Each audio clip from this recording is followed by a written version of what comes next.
Hi everyone, this is Ray Poynter and welcome to Futuring Friday. And this is Lenny Murphy, and this is now our 6th annual Futuring Friday, Ray? Yep, that's I right. believe. Yep, sure is. So, wow, how the time flies. So, thank you everybody for being here.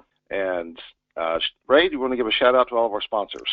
Yeah, sure. And just to say, here at Futuring Friday, we are dependent on the sponsors because we don't charge anybody anything for coming along, but obviously we have quite a lot of costs in terms of the platform, the admin, and so on. So how is all of that possible? Well, one thing that happens is that every time you register an event, you'll notice you're given the opportunity to make a contribution, and I'm glad to say lots of people do.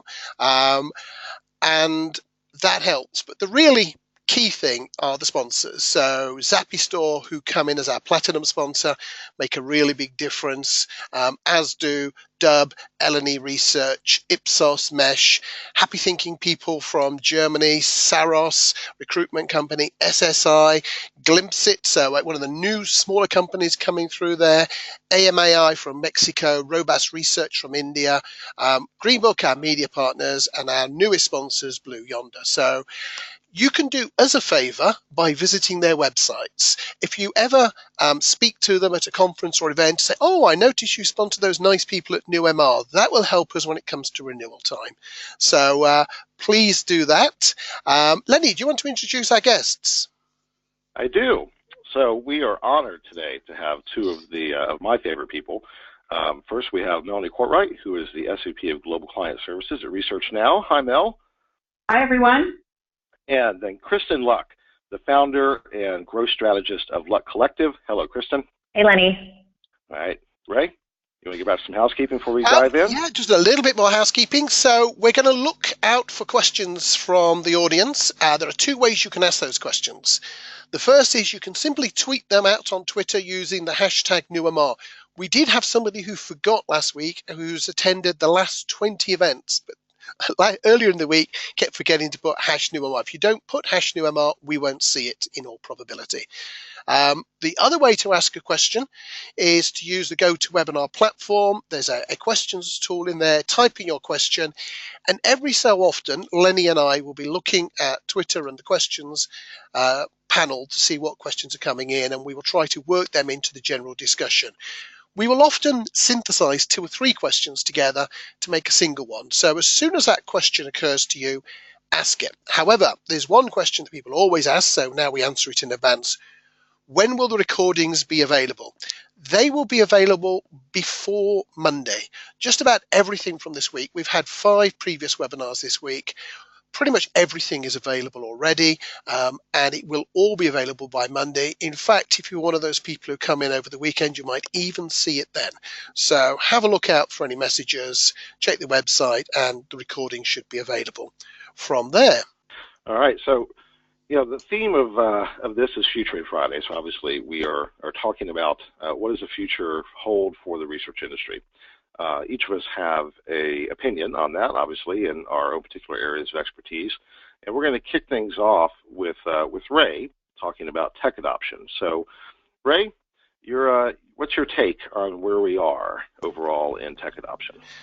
Okay, so I summarized this the other day as not much change, but lots of progress. And it probably started with the last Grit report. When I came to write up the change and adoption, what we saw was incredible consistency over the last 2 years. Mobile surveys at the top, online communities at the top, down at the bottom end, the biometrics, and some of these other techniques, and a lot of stability in what was happening. And then I was lucky enough to be at the MRS Social Media Summit, and then, of course, at IIX Amsterdam. And it became very apparent that there is very little technology now which wasn't around 5 years ago. The difference is we're much better at using it now.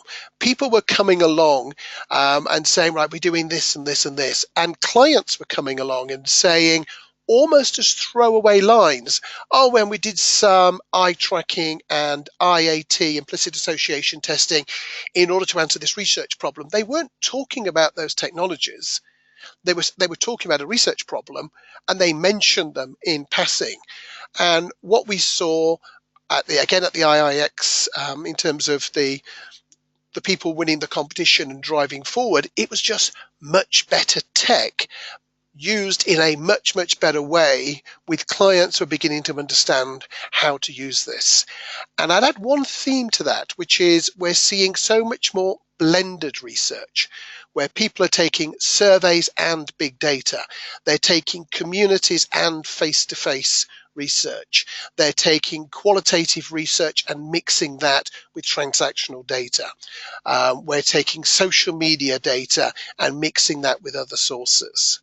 So all in all, as part of this becoming more savvy with what they're doing, is this blending of approaches. We're not seeing many people, I can think of a few notable exceptions who I won't mention, who say all you need to use is my technique and that will do everything. Now, most people are saying, use me within your range of techniques to get a better solution. I think that's a really interesting and useful change, a bit of maturity. So, Mel, you are probably sitting on more data than almost anybody, at least in terms of technology utilization on the quantitative side. What do you think? Hi. So just a little quick reminder there. I don't know if that's where you were heading, Lenny. If we can get some more feedback on that point, and then we'll move on to say data and integration. Yeah. No, that's absolutely. Yeah, right there with you, Ray. We like to make this up as we go along for those who are listening. So yeah, me too. Mel, go ahead. I completely understand, and so I agree. So there's maybe not a bunch of new tech, but the tech is pushing out further into the industry, and it's being used more.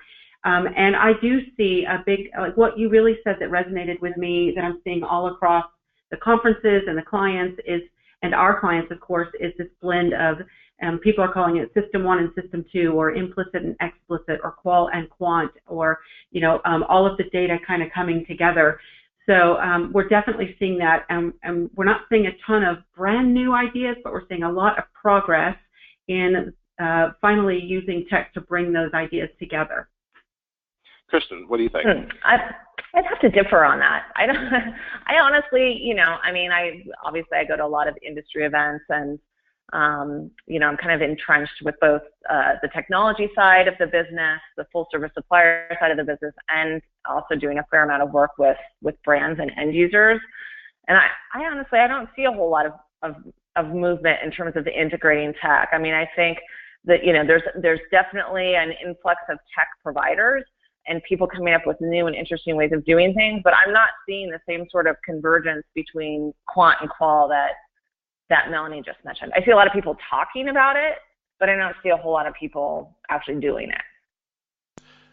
Hi, Kristin. I see a lot of people using qual and quant together in clever ways. I don't think they can converge because they're different things. Right. But people are using them so that they are doing maybe a lot of surveys, and I know that Melanie can talk to this. You can do a large survey and get some people to collect diary data and do recordings of things they do in the bathroom, let's say. And then you can analyze that two ways. You can look at it qualitatively and you can look at it quantitatively. And then you can put that back against sales data. And I am seeing clients doing that on a much more common basis. Yeah. I am too, and that's and maybe we're working with some brands that are a bit of the leader pack, but we're seeing them using quite a bit of their company's resources to build better tech stacks, and then tying all of that information together. And so they'll have all of their data. For 3 years or 4 years, we've been talking about this, but we've been talking about it more conceptually. We're really seeing clients, and we're working with clients who are actually pulling it off, who are taking their data, appending all the third-party data, integrating with our data, running triggered quant surveys, and letting all of that data trigger qual surveys and building long tails of data. And it is a beautiful thing. Yeah, so I think, Mel, you're going to expand on that in just a minute. But I would push back just a little bit on this idea that I do think that that AI and automation are driving both that integration from a data standpoint, but also from a methodological standpoint. Companies like Remesh, for instance, that are using doing qual at quant scale. I would call that inherently kind of a hybrid approach, right? Where they're that for sure is, yeah. Yeah, yeah, so, that for sure is, yeah. Yeah. So it's something new. I'm saying it's not industry-wide at this point. Yeah. I think that there are, yeah. and I definitely, I do like this trend of seeing more qualitative components coming into quantitative surveys. One of the companies I advise, full disclosure, Vox Taught Me is a great example of that, using video within a quantitative survey to provide a more qualitative feedback on what is traditionally an open-ended question that kind of just goes into the ether and is never really fully utilized within the research project. So I do think that there's, those interesting tech solutions. But I think that companies, like the one you just mentioned are more on the emerging side than like this is business as usual, which is where I think we should be at this point, given how long we've been talking about it. Hi, Lenny. I would agree. I would draw a distinction there as well that AI, as we see it at the moment, is a relatively new tech. It's probably about 3 years out in our industry, the sort of tools that are available. But I'm meeting almost no clients that are using it for anything other than exploratory projects. But automation, absolutely mainstream. I'm seeing clients tackle that. But then they've done that for 20, 30, 40, 50 years. I'm not around long enough to remember Hollerith coming in with the punch cards. But our industry has always had a side of automation going on. No, Ray, even I'm old enough to remember punch cards. Come on. Now, Kristin, Kristin, I'm talking about the 1906 census, which is when they were introduced, not when we stopped using them. I was like, oh no, if Ray doesn't remember punch cards than I do, what does that mean? I do think that there's a fair amount of confusion, or I guess overlap, between what some people are calling AI and what people are actually doing, which is more machine learning and automation. And so I think that's, that sort of begs, a deeper explanation and people using the terminology correctly within the industry, which is, a lot of what I see deemed as AI is actual machine learning component, not AI. So before we get more into that, we're going to in a minute. There is one other thing that I want to point out from the new tech standpoint, and that is I think we were on the cusp of an entirely new form factor that will challenge us to fundamentally change, and that is VR. There is enough money being spent from the companies who dictate what our future technology looks like that is going to become ubiquitous. It's kind of like the early stage of mobile right now. But in the next 3 to 5 years, I fully anticipate that we won't be talking about AI and automation and survey and hybrid from the standpoint of traditional survey design to think about today. It will be within the context of a virtual experience.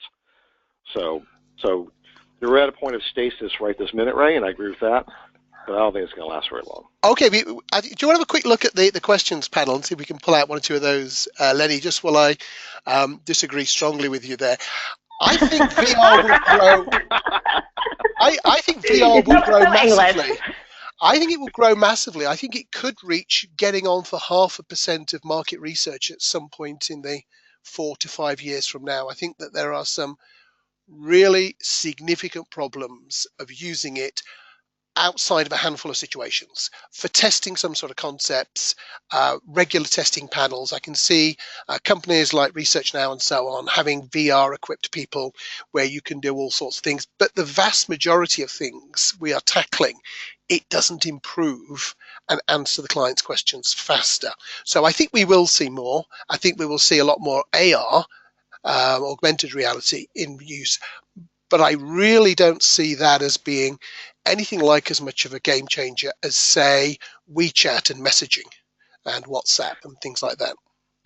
Yeah, we can push back on that a little bit in a minute because I have a different opinion. But while you guys work on that, I'll say, this is Mel, I'll say that I sit sort of right in between Ray and Lenny. I do think that there will be some really cool applications for VR, but the user experience is kind of weird and uncomfortable, and so it's not just about the researcher adoption of the method and how to use that kind of data, but it's also about the consumer participation adoption, and I think we just have a ways to go on that. the participants aren't super comfortable with it yet, and it makes them feel a little weird.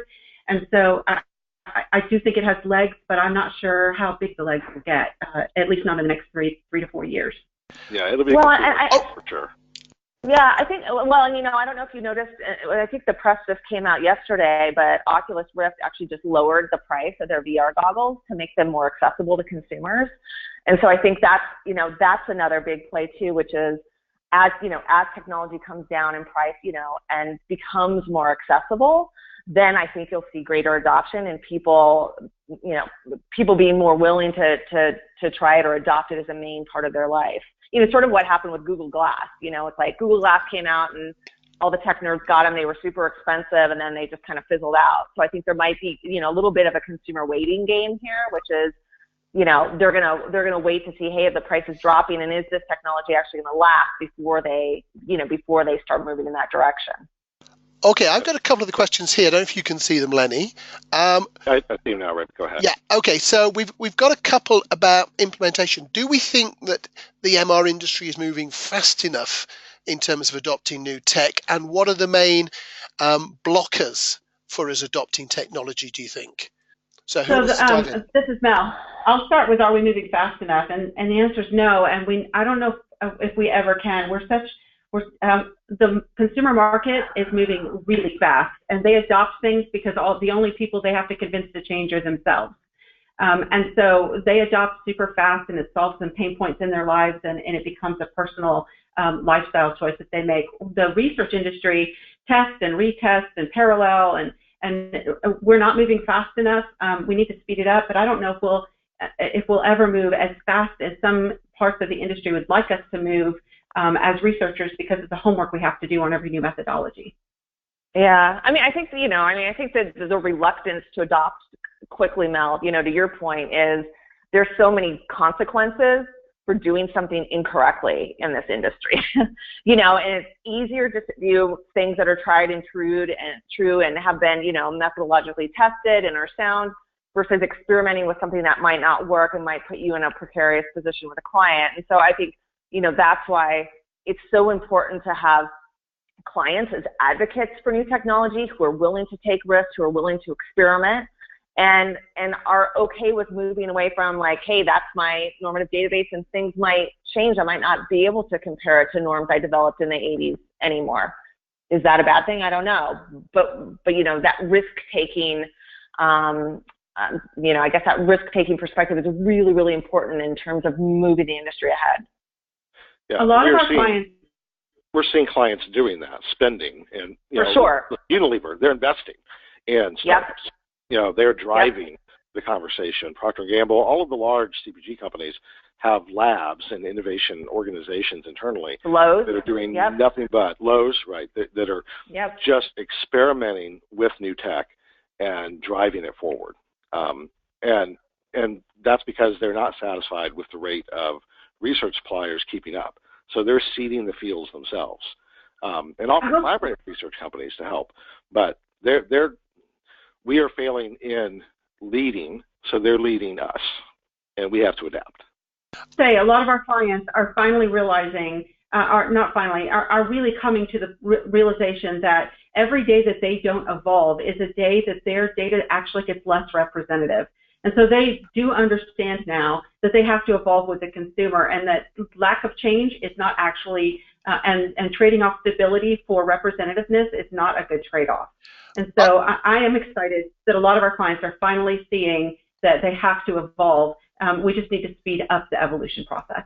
Okay, I'm going to throw in one more rock from the audience, and we better move on to the next topic. So, quick thoughts. Does anybody think that bots are in wide use at the moment, or are in for qual, for chats, or for image analysis? And do they think that we'll see them in wide use in the next 12 months? They are in wide use, not necessarily in our space. There are some in the research space that are using them, but outside of our space, in the realm of social media analytics or big data, ubiquitous. And image analytics will become the next text analytics. Absolutely. Again, too much money flowing in from the big tech companies on image analytics for that not to mature rapidly. And clients certainly are looking at that as well. So yeah, Are it's happening. you pulling together agent-based analysis and bots there though, Lenny? No, I'm not. So even if you think about, again, Rematch, I have to mention them simply because they're an example of this, right? Their platform has the ability for humans to be able to dictate the questions, while also bots, the AI driving that, delivers the questions as well. And we see that in customer satisfaction, in customer satisfaction research, in all of those areas. That's actually pretty almost standard now. So where bots are acting as the questioner versus a human. So yeah, I'm very, very expressly thinking about those applications. Yeah, I mean, I'll say, we see all the data collection, I think, that's out there, even the stuff we can't deliver. And we have a few clients asking. I've had one client ask me about bots for the purpose of botted chats and automated conversation in my career. And so I'm not seeing a lot of it. I think it has potential, but I think it's a little bit far out. It's specific to our application of it. Yeah, I would agree with that. It has to be a very structured, predefined approach, or else it doesn't make sense. So that's why customer sat, we're seeing more uptake there than we are in custom research. Yeah, for sure. So Melanie, do you want to share with us your key topic? Yeah, it's parallel to what you just talked about, and it's automation and integration. And before anybody thinks, oh, I've heard that before, I want to talk specifically. I want to talk specifically about some real case studies of what we're seeing on true automation and true integration. We've been talking about it again conceptually for a few years, but last year and the next 3 years are going to be about substantial progress in this area. So automation, we're seeing a lot of little research apps developed at the brand level. So CPG brands are working with us and others to develop their own little research apps that they can use and reuse and use over and over again. You can think of a concept test in a CPG company that's doing a concept test, and they do 250 concept tests a year, and they're now having tiny little widgets built, and all they have to do is upload their imagery or their language or verbiage and run it quickly in 3 days, and they're building norms all along the way. And it's also tied to, in financial institutions, they tie this to their own data that they have on people, and they're truly automating the basic research things that we talked about at IIEX and at TMRE and at the GRIT level a couple years ago are in practice right now in the marketplace. And so I'm excited by that. And in parallel to that, they're doing that truly with integration. We have a couple clients who really have very sophisticated tech stacks that they've invested in, and now they have voracious appetites for meaningful data to plug into that. So we're seeing some really cool progress, and I think the next 3 years are going to have a lot more of this progress on automating things to add speed, to tie the data together, and I'm curious what you guys are seeing in that area. I'm seeing a lot of stuff. 100%. Sorry, Ray, go ahead. Okay, I'm seeing a lot of stuff as well, Melanie. I think that's a key point. The main concern I'm seeing is people worried that the rate of change is so fast, almost the reverse of what we said a moment ago. The rate of change is so fast, I can't afford to do a big data integration plan when the data streams keep changing shape. And they know they've got to get payback quickly, but if they wait 6 months, there'll be a better tool at a lower price with more features. So, yeah, I guess I could see that if you're talking about big data from social media or big data that's out in the space, but they're working with very defined data sets. Their own data sets are quite defined. The data sets that they're getting out of their apps are quite defined. The data sets that they can get from Acxiom and Dun & Bradstreet, they're all also very well defined. And then they're able to get some cool psychographic data from a couple of firms that are emerging. Those data sets are very well defined, and they're sticking them together with common IDs, and they're getting really great insights out of it. And so where it starts to fall apart on like tying specific social media data and maybe some of the qual, they're not quite there yet, but every piece of data that they can regulate, they have in their ecosystem already.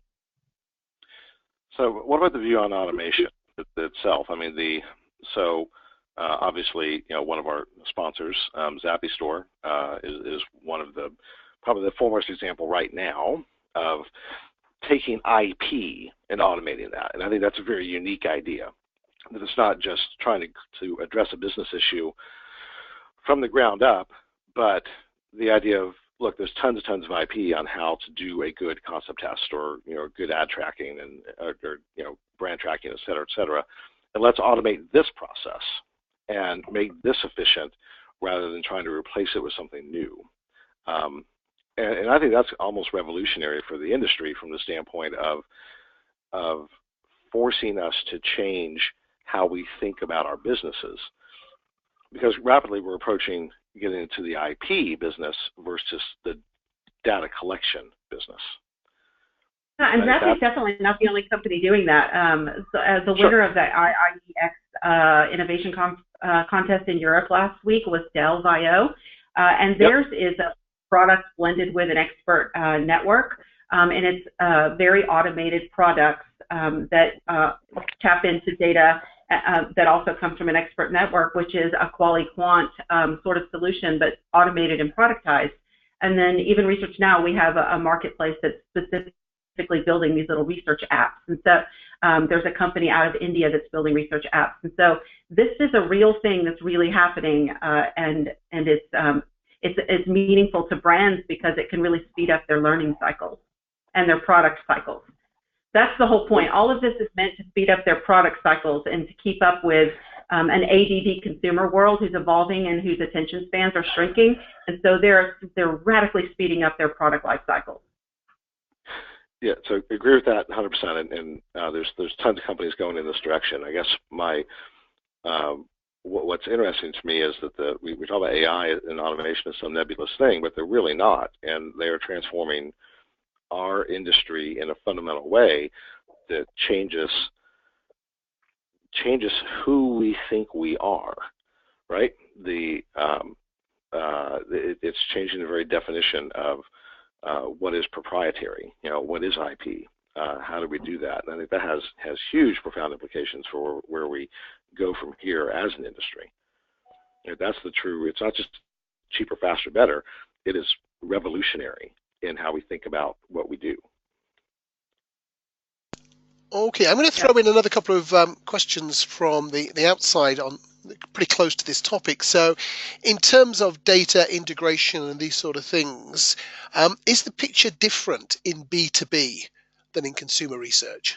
So I would say the answer is that it's evolving slightly more. It's evolving slower, more slowly. What's the grammar? Nazi there.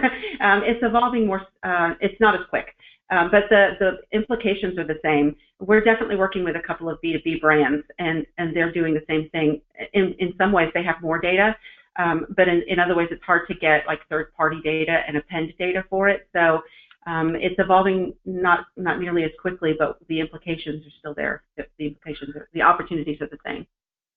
I think some of it too is dependent on whether or not the consumer-facing brand is selling direct to consumer or if they're going through traditional sales channels. So I think that has an impact on how companies are working with data and the types of adoption that we're seeing among consumer-facing firms. So we have an interesting one here that applies to the last topic and this topic, which is, where do we think we are on the classic hype cycle, the Gartner hype cycle? And I think we've been through the trough of disillusionment, and I think that actually we're going up towards that plateau of productivity, but be interested to hear others. Yeah, I completely agree. I think that's what you said about progress. It's not new, but it's progress, and you don't actually get to progress until you get through the disillusionment. Kristin, were you going to say something? Oh, no. I was just going to say, with regards to automation, or I'm just trying to understand like what Ray was talking about when he said, where it sits on the scale of hype cycle. What specific functionality are we talking about? Well, really, all of the tech we've covered so far. We've covered a lot of breadth of tech, and we have the questionnaire was suggesting actually that we're in the hype phase, but my take is that actually we've been into hype, we've been into disillusionment, and for many of these things, I think we're coming out into this. Is it the right name? Plateau of productivity. Plateau of productivity, yeah. Cross of disillusionment to slope of enlightenment to plateau of productivity. So Kristin, do you want to talk about your theme? Sure. Yeah, I mean, it kind of ties in nicely with what Lenny and Melanie were both talking about. You know, what I really like to talk about is how companies and specifically brands are getting savvier about how they use data. You know, a lot of the brands that I'm consulting with, you know, from utilizing secondary data sources to really focusing on data monetization as a revenue stream, which is kind of new for a lot of these firms. You know, the companies that I'm really entrenched with day after day are, you know, they're not considering or using primary research data in the same way most researchers are. And I'll give you a couple examples of that. Like I'm working, and the ladies will be very excited about this. I'm working with a bra tech startup that's using both primary and secondary data to create custom fit algorithms. So they're not really working with primary research data in the same way that I think a lot of research firms kind of traditionally envision it, but they're actually using it to augment a bunch of fit data that they're getting in and then building a custom fit algorithm for bras, which is kind of interesting. I also have a number of clients that are, you know, really utilizing dark data to tune growth. And since we've talked about the Gartner hype cycle, you know, Gartner kind of defines dark data as any kind of information that that organizations, you know, collect and store during just whatever their regular business activities are. But they're not really using them for any other purposes. And I'm seeing a lot of that, particularly as it relates to creating new revenue streams using that data. And then also how that's sort of changing, I guess, the staffing makeup of their organization. I mean, I'm sure if any of you regularly follow, like, hey, what are the top 10 jobs or industries? You know, data analysts, data scientists are regularly in the top 10. And I see a lot of that. Pretty much every company I'm working with is either has a data scientist or metrics-driven marketer or growth hacker on board, or they're trying to hire one. And so I do definitely see a pivot away. I think when I first started consulting, I would get a lot of questions about primary research and how it was used correctly or incorrectly in a lot of cases.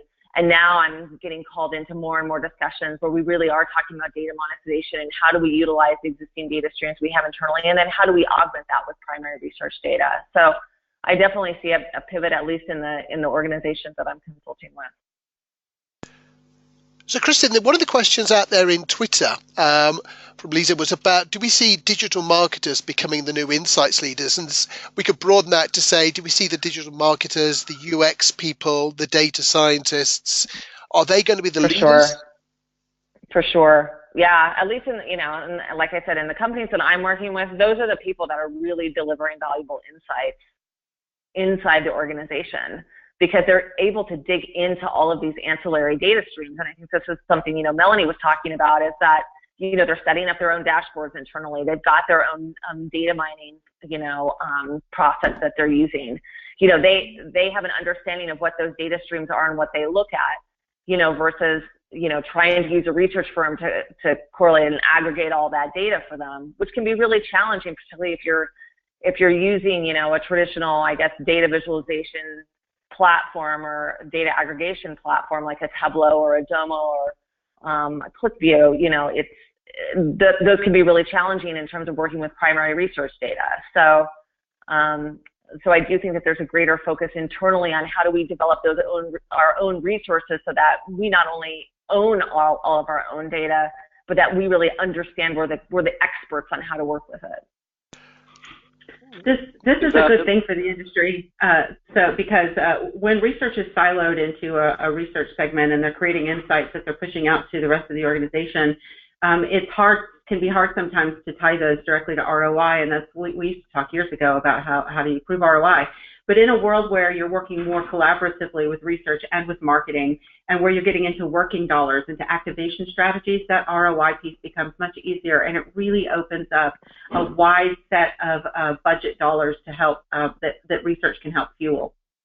Yeah, for sure. Yeah. It's funny too, because I feel like, a lot of people, when insights was kind of getting moved into marketing, the marketing department, which it is in many organizations and has been for some time, people were really nervous about that. Like, insights is going to lose its seat at the table.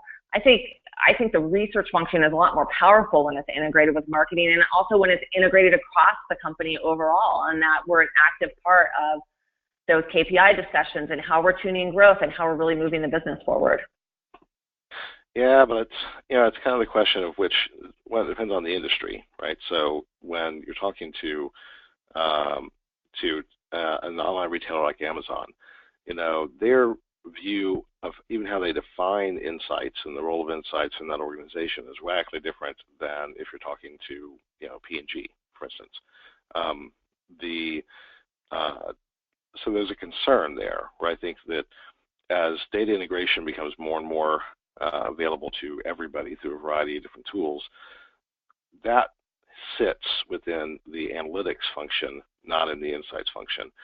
And the insights function is primarily then tasked with more strategic research on trying to get to the why, or more front end of innovation, or those type of things. So I think it actually potentially can limit where research fits in the organization and what it contributes, because so much of the who, what, when, where, and how is being dealt with from the analytical framework.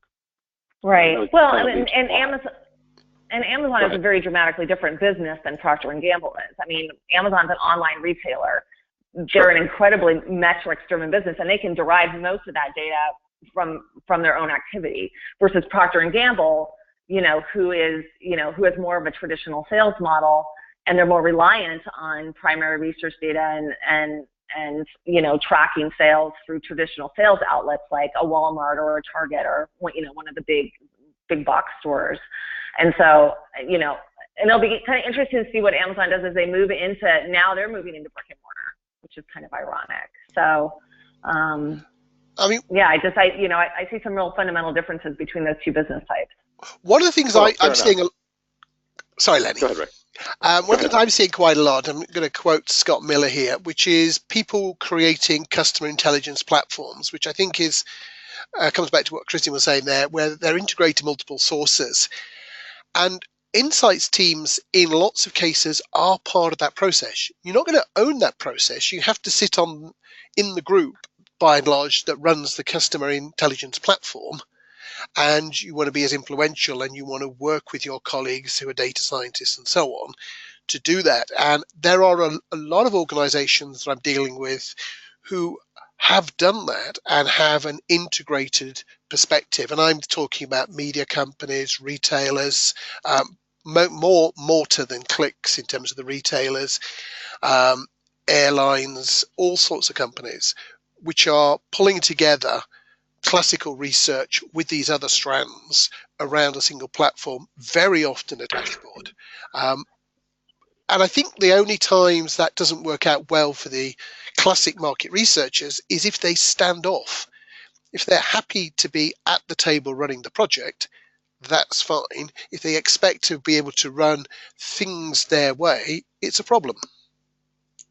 Yeah, but I guess I also caution people against getting into that project mentality, which is I want to run this project versus being part of the larger conversation around it. And so that's where I think we run into a danger as researchers sometimes, which is we get so project focused that we're not spending the time understanding the greater business need. And it's tough, particularly if you're a full service agency and you're not internal in a company. But it is that kind of project by project mentality that I think doesn't benefit us sometimes. Sorry, a bit of a Atlantic language gap there, Kristin. When I say project, I mean things like the client's customer centricity project, not how do we launch this new thing? So the project of integrating everything and being customer centric. And it is client driven. You can't do that. All you can do as an agency is make tools that fit into that process and help that process along. You can't run it outside. Agree. Yeah, another example of this is in the digital space. The brands, the way they used to run their advertising and their audience research has changed over the past couple of years because they can now integrate their advertising and audience research with actual information from the people collecting the data and with the buying and with the buying behaviors on the other side of it. And so they can actually do research that looks at brand lift, look deeply at the people who have brand lift, tie it into DMPs and to third-party data sets and to even the data that we might have on our panel about them in profiling, and build seed models of the people who are most activated by the campaign and then go out and drive revenue. I mean, the whole way to bring data together is really making a difference on how the brands grow their business. I'm nodding. It was quiet. I thought, uh-oh, I lost them all. Agree. So will market research departments and budgets shrink in the future with the budgets going to the big data and the analytics units? And is that happening at the moment? So with all the grit data and your consulting?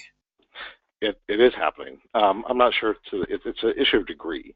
So I don't think budgets are shrinking. Budgets are just being spent differently. So back to AI and automation, and Stan from Unilever is kind of famous for saying, if I can spend 20%, or rather 80% less from a budget standpoint and get it, faster and just as good, why the hell would I not do that?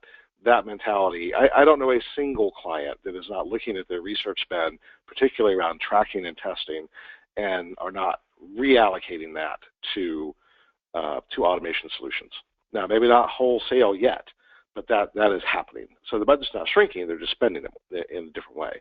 Or looking at, okay, how can I reallocate this budget to more strategic things that can benefit my business more? Some of that may be through advanced analytics, through utilizing DMPs and data integration and those type of things. Some may be through more ethnographic, consumer closeness, qualitative approaches. So it's just a shifting of the budget overall. So if I had to look at it, today we think about quantitative is about 80% of the overall spend, and qualitative is 20%. I think we're going to see that shift simply because the costs of quantitative are going to continue to decline through automation and AI. And more budgets will be allocated to qualitative, and then this other amorphous category we haven't defined yet fully, which is going to be analytics, which will kind of fit into this meeting place of BI and big data and research.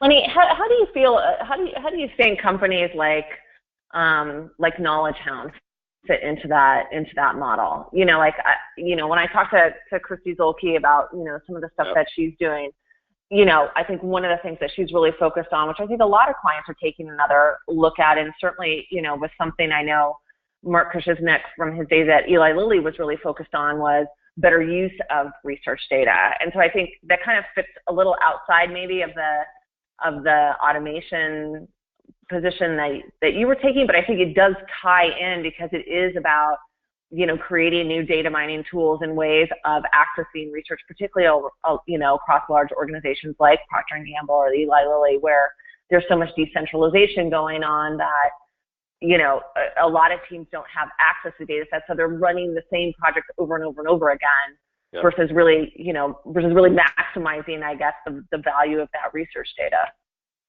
So I think those companies certainly have a significant opportunity, but probably not with the P&Gs, Unilevers, Cokes of the world, because they're already there. So they've already either have bespoke platforms that they've developed. There's a company out of Germany called Market Logic, which is kind of kicking ass in that arena, right? They've built a really good platform. So they're just already there. There's an incumbent system in place in some of the very large companies. But the need exists across the board. What's even more interesting, though, is that all of the big insights platforms, Qualtrics, Vision Critical, Zappy's trying to get there, any of the platforms want to be that home of the data, and they're just fighting it out. So who knows where that's going to fit, right? So that they all have that system, that business model of wanting to be the hub, the place where all of the data right. sits.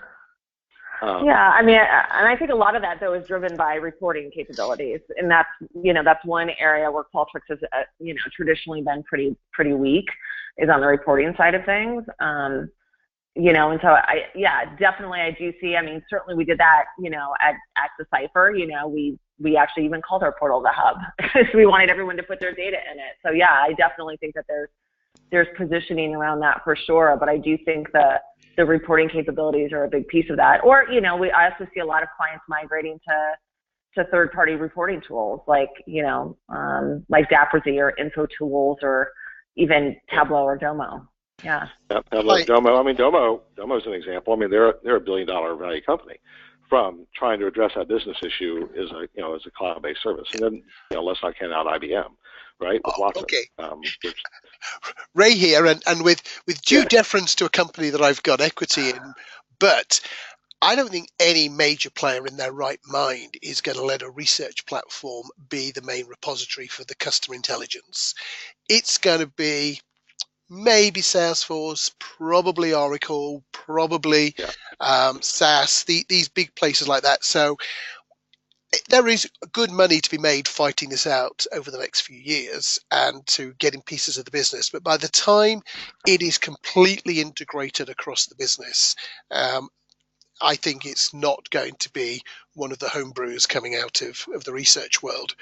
I agree with you 100%. I recommend to all of those companies, you need to start integrating with one of the big tech guys. And just one thought. Out their wheel. And just one thought, and then we'll come to your zone, Lenny. But for anybody that sounds like bad news, there are, of course, it's a bit like climate change and seasons. So the climate change is for less money being spent on this, but there are plenty of companies who are spending more on research. One of the key drivers of that are all of those companies that did not really have a customer-centric view in the past, and they are growing the amount of research they're doing, and those teams are getting bigger. So there are companies out there who are recruiting client side, who are doing projects where they didn't used to do projects, and that's being fueled by the falling costs. So Communities is one way of doing it. Qualtrics is another way of doing it. The Zappy Store is another way of doing it. There are so many less expensive ways that companies are doing more projects. And this time we are using projects in the per project sense. Yeah, if you're not familiar with the SMR global pricing, global research report, it does show that in aggregate that research spending is growing. The size of the research industry, as we start to pull in the analytics, it's actually larger, but it's so much more diversified. And so, if you as a company have a very niche offering, that can feel like a pain point. And so, the companies are going to have to evolve and broaden and diversify their own offerings in order to really capitalize on a diversifying research landscape. Yeah, for sure. And that was one of the main reasons too, Melanie, that we updated the code at SMR this last year, was to be more inclusive of the different ways that companies are working with data. Because, there are many codes out there now that are not inclusive of firms like Facebook or Google, who are doing a ton of data mining and research activity, but fall outside of a lot of those traditional codes. And just before Lenny... and we probably don't have time to talk about it today, but there's a ton of privacy stuff that we need to talk about as an industry at some point with all of this data coming together. But it's also going to be a game changer. So just before we bring Lenny on, a quick housekeeping announcement to people typing in questions. If you type more than about 50 to 100 words, it overflows the buffer. We can't see the rest of what you've typed. So it pays to keep it nice and short and sharp. Lenny, your topic. Yeah, so the change in business model, the kind of macro changes that we're seeing as a result of all of this, and it kind of falls into a few buckets. So one, there's this new level of consolidation with new entrants. So we're seeing now fully formed integrated agencies, ad agencies, and research organizations. Dentsu is one example that's probably even further along the WPP in doing that. So they are integrating together. We're seeing the consulting companies. Anybody who was at IAX Europe last week, they probably met McKinsey And McKinsey has not just kind of a high-level McKinsey-esque research offering, not just a strategic one, but all the way down to agile, automated testing, right? Testing and tracking, kind of the bottom of the food chain type of research. So there's a new level of consolidation where consulting companies, tech companies, and agencies are now absorbing research more fully into their businesses, and they're becoming the tip of the spear. So that's one. That's interesting. And then secondarily, and this goes into the power of AI and automation in reducing costs, we're seeing the emergence of almost business in a box type of scenarios where individuals can be fully empowered to compete at a global level with big research companies because they have access to the same tools and often at lower cost because they don't carry the infrastructure. So we're beginning to see a transformation, kind of a democratization of service within the industry as well. And there's some things that are coming down the pike, like talent marketplaces, et cetera, that are going to disrupt that even more and start to really empower individuals and small businesses. It's kind of akin to the micro manufacturers we see on Etsy and platforms like that, right? That we're going to start to see happen within the research space. And that's just a fundamental difference of our existing model that's kind of based on, traditional, cost plus agencies. And I think that in the next 5 to 10 years, that we will see a lot of the companies who define themselves as agencies today shift into collectives more so than businesses the way they're defined now. Collectives of talent. I love that you just used that word. I did it on purpose, Kristin, just for you. And are just tapping into all of these, various and sundry tools to be able to go after, very niche, relationship-based, business at the client side. And even to be clear, we see that one example of that is what Kantar is. A lot of people start scratching their heads, going, "What the hell is Kantar and TNS and Miller Brown doing, putting all this stuff into Zappy?" And they're also doing it with Courtright and other platforms, right? They're cannibalizing their business. Well, they knew it was going to happen. They didn't have a choice. So they'd rather control that process themselves and create this. The bet is trickle-down economics, that by creating low-cost versions, they're going to broaden the base of people that they can sell to. To your point, Ray, smaller businesses will now be able to tap in and do a Miller Brown link test for the same way that a Fortune 500 can. So this just kind of has profound implications in how we structure our businesses, how we think about what we do in the competitive set. It's just a very, very different scenario than how the system has existed over the last few years. I think the ecosystem and the landscape of the research industry will look radically different in 5 years than it does today. I agree. Just on that point, Lenny, at the moment, something like 70% of all research dollars are spent on the top 10 or 12 companies, and the top 5 or 6 account for nearly 50%.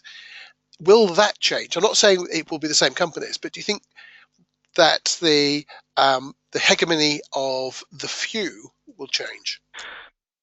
Yes, but in a different way. So look at Nielsen, right? So Nielsen is selling off all their primary research assets for one, right? They don't even consider themselves in the research business anymore. They are in the data business. Yeah. And they're building this, Nielsen Partner Cloud, where anybody can tap in to their data assets and, as Melanie's point, to integrate them with their own data resources, et cetera, et cetera. So they see themselves as being a platform powering other companies. Now, they're still going to make a ton of money because they're Nielsen, because they own the data assets, right? But how they sell them and integrate them will look radically different than what it looks like today. So they're still going to make a lot of money, but how will we classify that when they're also selling to other people that are making money off of their data too? See what I mean? I'm not quite explaining it to my satisfaction, but there's a shift there that's going to be very, very interesting to quantify. Well, and that data model is also a lot more scalable. It almost mimics the software model, which is what is interesting about it. Yep. That's what we're doing. We're taking our IP, and now we have the technology to scale our IP like software. So we want to sell it a million times, the same thing over and over again. And that's what these technologies are allowing us to do. Absolutely. And it's interesting because I've had a couple conversations with full service firms in the last 3 months, who are actively looking to, what's the technology solution I can buy? How do I get in the software licensing space? And my message always is exactly what you just said, which is focus on IP that's services driven, that you can scale, and doesn't involve necessarily a technology build. Like, it's great to build technology if you have an amazing idea that no one else has had yet, but just to build a better version of what someone else has already built is not enough anymore. And that, firms should be focused on building assets around what their specialty is, what they're really good at. And if it's insights, then figure out a way to scale your insights in a way that doesn't involve so much overhead and isn't this, very, very custom research position. But on the flip side, I think it's also going to open the door for a lot of people to shine from a creativity standpoint, right? There's lots and lots of small creative agencies out there. Now we're going to see lots and lots of small creative insight agencies out there that today kind of fit in the qual side or maybe the innovation side of the business. We're going to see those start to own or participate more because they just offered, a different level of consultative, in-depth relationship and analysis than the big companies can do because they're just not designed to do that at that level. Right. Yeah. I do want to kind of go back to one of the points that you made, Lenny, which was kind of talking about, having more collectives, just to use my own brand name in there. and this idea of more open source communities. There was a conference a couple years ago where I talked about this idea of collaborative consumption, which is really where firms mutualize access to products or services rather than having individual ownership of them. And I see more and more of that, and I see more and more firms utilizing consultants or partnering with people for very specific skill sets or projects versus taking on the overhead of having all of that in-house. And even some sharing of resources, like if you look at, for instance, the Collaborata platform that launched where you can, where people can buy projects together, they can actually buy research projects together, or some of the work that I know you're developing, which gives people access to, analysts and, researchers that they might not otherwise be able to afford full-time access to. And so I do think that there is more of like a fluid work environment. And I think, not to take credit as a woman in the industry, but I do think women are driving a lot of that as well, who are looking for more flexibility and the chance to go out on their own, and who don't necessarily fit into traditional corporate work environments. And so I think that there's an incredible need and interest for that in the industry. Yep. Ray, I've been pacing while I was pontificating, so I'm not watching the Q&A. Okay, that's good. That's good. We're running towards the buffer, so I think you and I, Lenny, should take it in turns now and just dive into any questions that we can spot and throw them back to the panel. So I will pick one while you go and have a look. And this is from a very patient Mike Webster who asked it 41 minutes ago. The biggest challenge facing market research over the next 20 years is access to respondents. So it'd be interesting to know whether you agree, Melanie. But then, how will providers adapt to declining interest? Yeah, that's a good question. I was just sitting here thinking as Lenny and Kristin were talking about this data economy and how even Research Now is using the word data much more to describe ourselves as a company, and yet we have to be super careful not to lose sight that this is not data. This is still information about people. And the people that we're collecting this information about have hopes and dreams and fears as it relates to this process that we're undertaking to try to make the data richer and more meaningful and be able to activate it better. So we do have to be very careful to not lose sight of the fact that these are people that we're measuring and understanding. And so there's a lot to be done there, and this is an area where we're certainly not moving fast enough. There are very specific ways that consumers are comfortable interacting with us, and those ways change, and there are very specific ways that they're not. There is a product life cycle associated with how they'll take surveys. Surveys, when they were super interesting and new, they would do for an hour, and now that they've been doing them for years, they don't want to do them for an hour anymore. And we have to evolve very quickly, and we have to work with them in Twitter-style languages. And it's an exercise in consumer behavior understanding.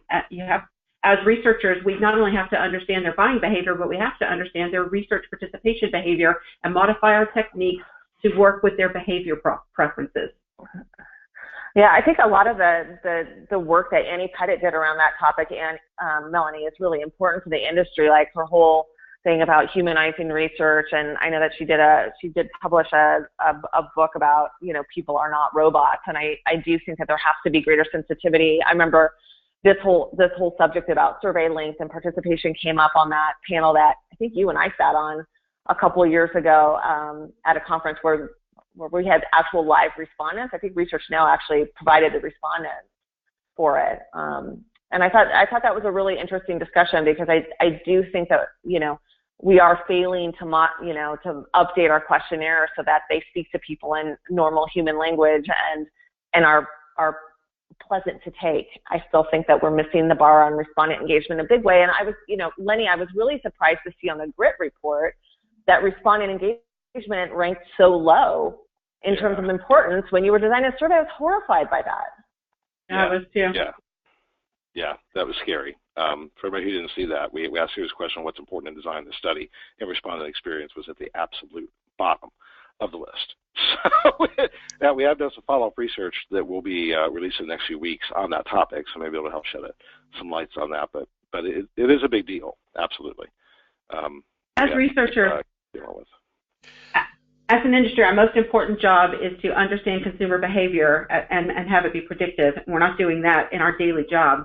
And it's to take people through cognitive thought processes, and we don't speak to them in the way they cognitively think anymore. And so it's a major gap that we have to solve, or the data will become less meaningful, and the respondent resource will go away. We have another question here, which is, we need more designers in our industry. So all this new tech we're talking about is redundant if it doesn't have good design. We're not talking just usability design, but actually making the whole process engaging, whether that's games or gamification, to give a shout out to Betty Adamu, or the process. Where are we going to, are we looking for enough new designers, and how are we going to find them? Well, I can tell you, I agree with that. We're doing a ton of UI design hiring at Research Now, and I know a lot of our other clients and colleagues are as well. So go ahead, Lenny, sorry. No, so the grid data shows we are looking for them. Are we finding them? I don't know. But I think it's a priority. I think everybody's aware of it. So now it's a question of how do we make it attractive to work for us instead of somebody else, right? And maybe the answer to that's going to be more like the democratization of talent marketplaces, things like Fiverr, that have creatives in them, and utilizing them. We may not be able to compete effectively with somebody like Facebook, right?